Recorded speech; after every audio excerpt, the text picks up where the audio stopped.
This story is told using a variety of flashbacks. So, to prevent confusion, when you hear this sound, that means it's the beginning or end of a flashback. Enjoy.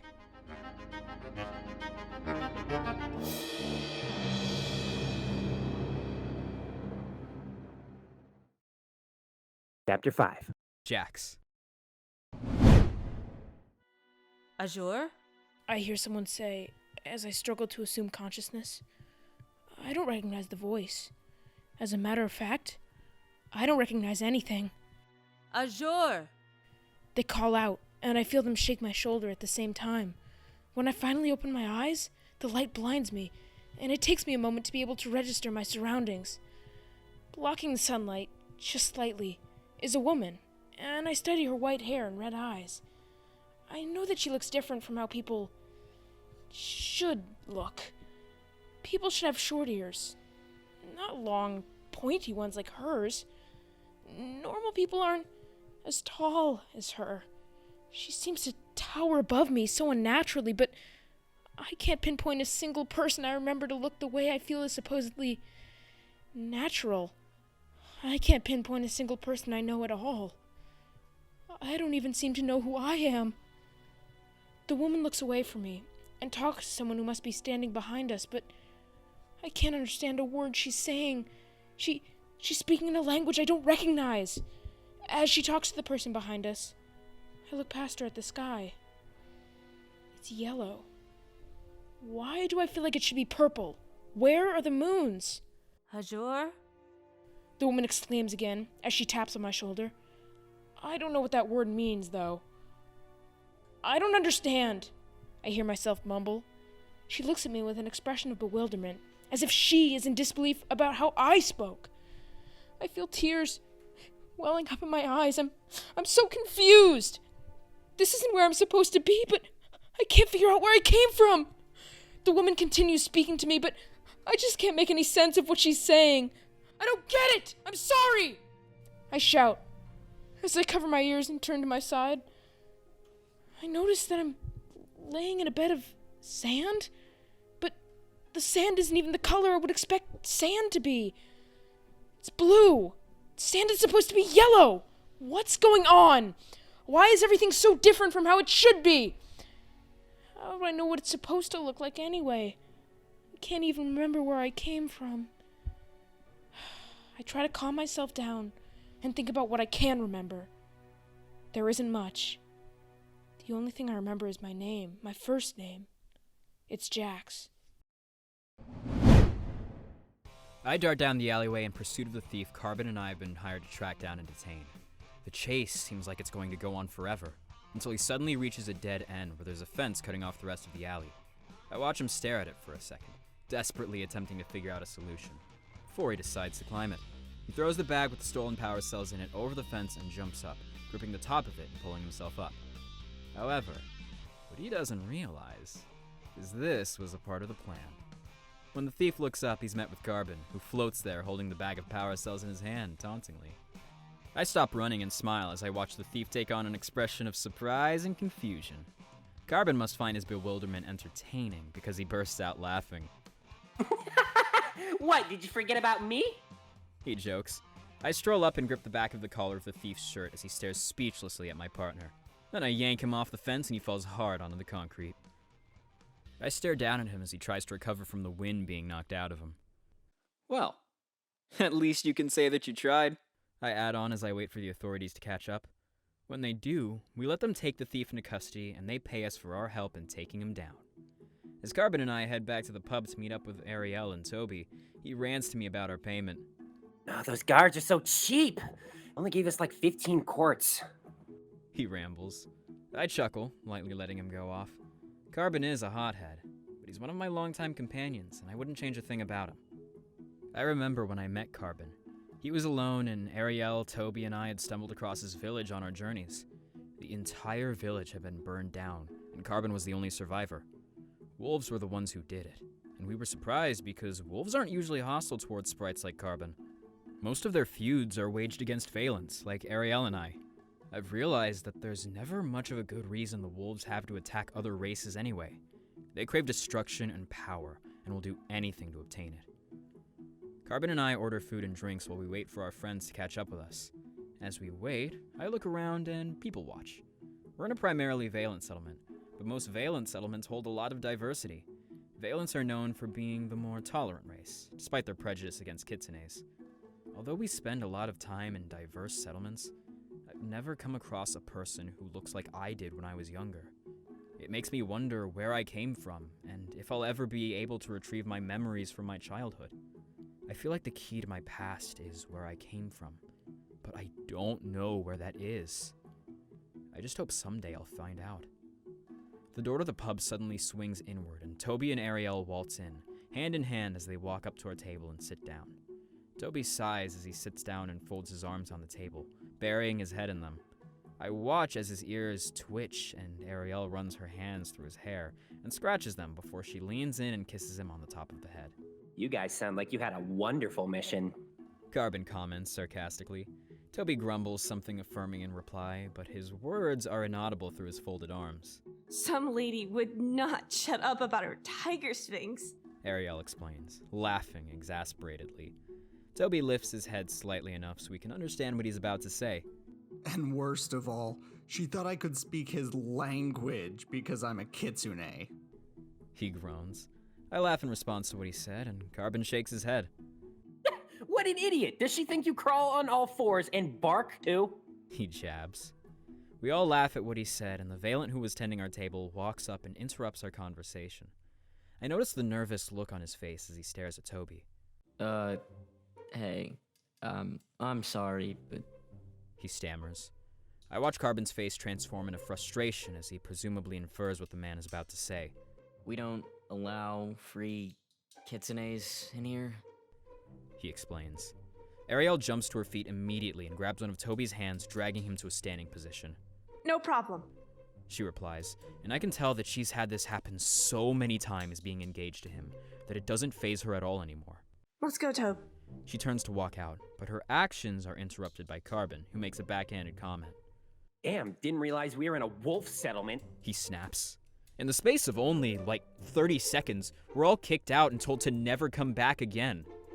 Caarbjon's attitude always had a way with getting us banned from places, but that comment was surely one of his worst ones yet. I can't believe he just compared a Valent to a wolf and they didn't beat him up for it. As we loiter outside, deciding what to do next, I hear him mumbling angrily to himself.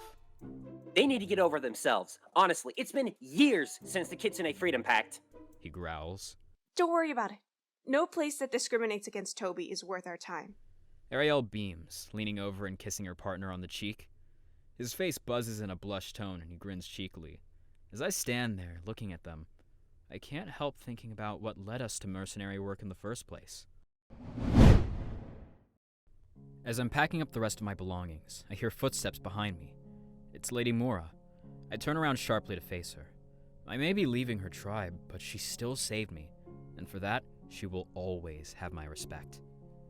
Bonjour, Moorha, I uttered in greeting. She stands in the doorway, just staring at me for a moment as she formulates a sentence in her head. Azure. She begins. She sighs and I see the pained look on her face. I know that banishing Arielle isn't something she wants to do, after all. Arielle was supposed to be her chosen successor, her closest child. Look, Jax. This decision Arielle has made to go off with that kitsune is reckless.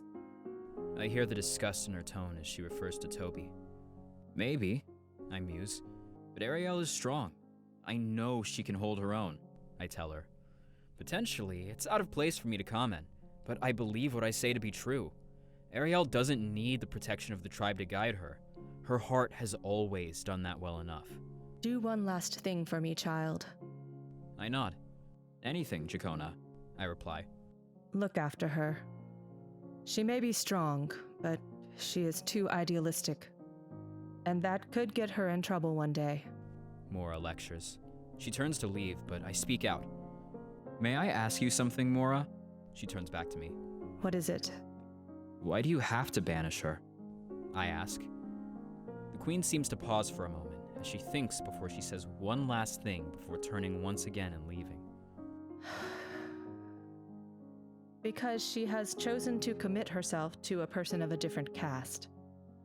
And there are consequences for deliberately going against Takoki's will.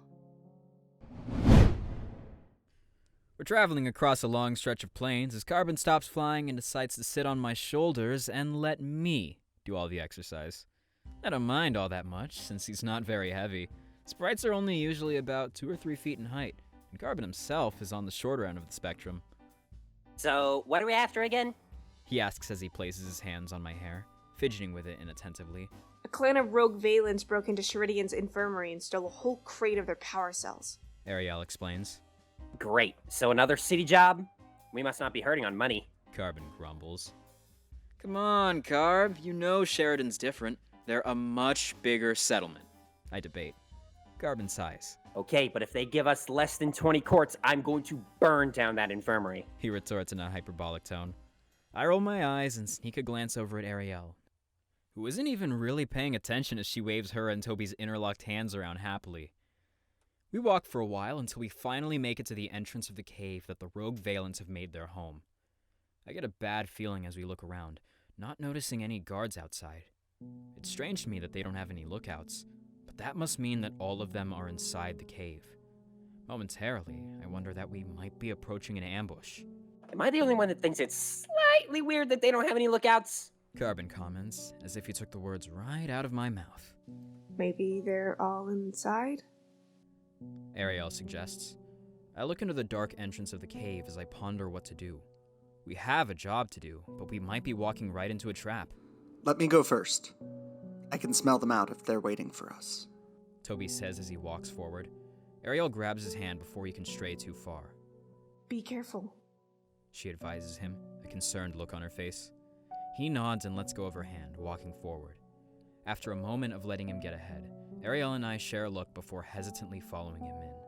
We walk down the long corridor and I study the moist cave wall around us. It's an unnatural cave for sure. I can see where it was purposefully dug out, and there are notches specifically carved into the sides of the wall, presumably to hold torches. But there are none lit at the moment. Do you smell anything? I call ahead as I walk. Caarbjon's bored fidgeting of my hair turns into anxious fidgeting as he looks around worriedly. He's always been easily frightened despite all of our adventures in mercenary work. No, I don't. Toby replies, and his words echo down the cavern with his footsteps as he turns back and strolls up to us. It doesn't seem like anyone's here. He informs us. That can't be right. Rogues never leave their bases unwatched. Arielle argues. I suddenly feel Caarbjon leave his perch on my shoulders, and I turn around to see him flying back out of the cave. Come back, Carb, I chide. He stops and turns to me. Something is not right here, and I don't want to be a part of it. So I'll just be your lookout and... I interrupt his rambling by walking forward and grabbing him by the tail. Hey, let go of me! I'm not going in there. If you want to get killed by whatever is responsible for those rogues disappearing, you can, but I am leaving. Caarbjon continues to ramble, trying to pry my hand off his tail. I don't smell anything here, so we should be safe. Toby tells us. I look over at Caarbjon. See? I say. He rolls his eyes and perches back on my shoulders. I hear him mumble to himself again as we walk further into the cave. Safe for now, he grumbles. When we make it to the large open area of the cave, where the Valent base is, I'm surprised to see all of their stolen belongings left unguarded. It almost looks as if they completely abandoned all of it. That, or they just vanished entirely. Anything? I hear Arielle ask Toby, softly. He shakes his head. They look at each other for a moment before Arielle speaks again. We're gonna go check the living quarters. She informs me. Be careful, I warn them. I look forward, studying the rows of treasure in front of us. We'll go this way, I say as I continue walking toward the center of the room. As I walk, Caarbjon and I look around for that stolen crate of power cells. The entire cave is silent, save for the gentle dripping of water accumulating on the walls and ceiling, falling to the floor. I step in puddles left by the drip as I wander closer to a platform in the center of all the treasure.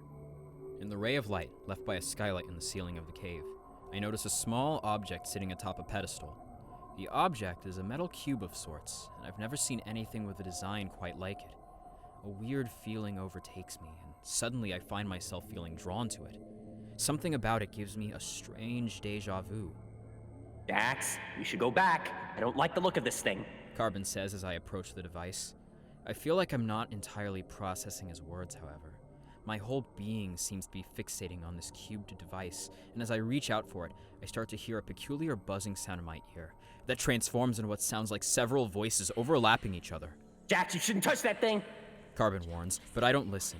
I reach out and my fingers graze the surface of the device. I don't have much time to process its texture, however, before the voices get so unbearably loud that they drown out nearly every other sound around me, and my soul feels like it's being forcibly ripped from me as I fall to the ground and immediately black out. Thanks for listening. If you enjoyed this week's chapter, make sure to check out all our social media to keep updated with the release of future chapters. And also make sure to check out all the actors, musicians, and artists that make this series possible.